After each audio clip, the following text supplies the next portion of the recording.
हमारे देश में कितने राज्य हैं इस बारे में तो सभी जानते हैं, लेकिन इन राज्यों का विभाजन किस आधार पर हुआ ये आज हम आपको बताते हैं। आजादी के बाद जब राज्य के पुनर्गठन की बात शुरू हुई तब ये एक बड़ा विषय था। उस समय भाषा के आधार पर राज्यों का बंटवारा करने की मांग जोरों पर थी, जिसके बाद 1956 में राज्य पुनर्गठन आयोग ने सबसे पहले भाषा के आधार पर ही 14 राज्य और 6 केंद्र शासित प्रदेश बनाए। बाद में भाषा के आधार पर ही समय समय पर इनका बंटवारा करने की मांग होती रही और 75 साल में ये राज्य 14 से 28 हो गए। केंद्र शासित प्रदेशों की संख्या भी बढ़ गई। जब भाषा के आधार पर बंटवारे से हुआ था इनकार।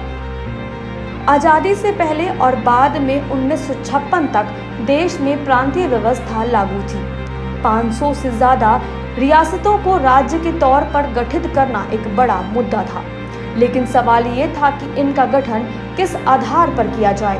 भाषा के आधार पर राज्यों के गठन पर लगातार जोर दिया जाने लगा, पर इलाहाबाद उच्च न्यायालय के आयोग ने इसका विरोध किया, जिसके बाद जवाहरलाल नेहरू, वल्लभ भाई पटेल तथा प्रतिभा सीतारमैया की जेवीपी समिति बनाई गई, जिसका काम राज्यों के गठन का मुख्य आधार खोजना था।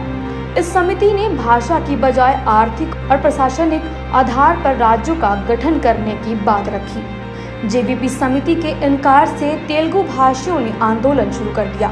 अक्टूबर 1952 में पोट्टी श्रीरामुलु ने आमरण अनशन शुरू कर दिया।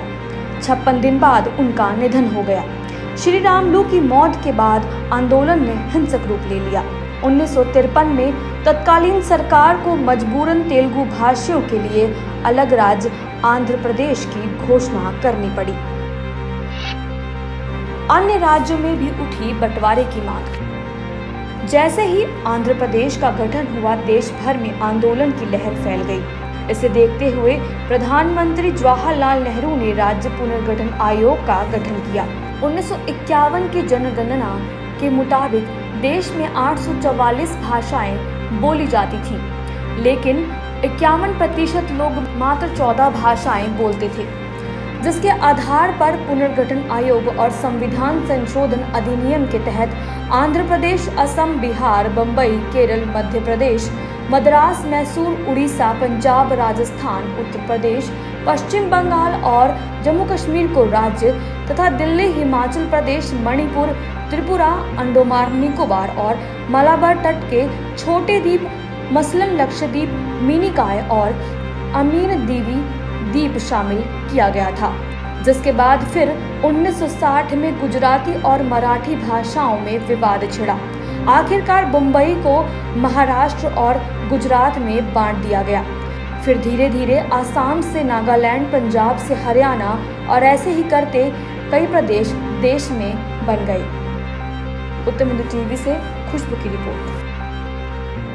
से जुड़ने के लिए हमारे YouTube चैनल उत्तम हिंदू टीवी को सब्सक्राइब करें और हर वीडियो की नोटिफिकेशन पाने के लिए बेल आइकन को जरूर दबाएं। इसके साथ ही आप हमें सोशल मीडिया प्लेटफॉर्म जैसे कि फेसबुक, ट्विटर और इंस्टाग्राम पर भी जरूर फॉलो करें।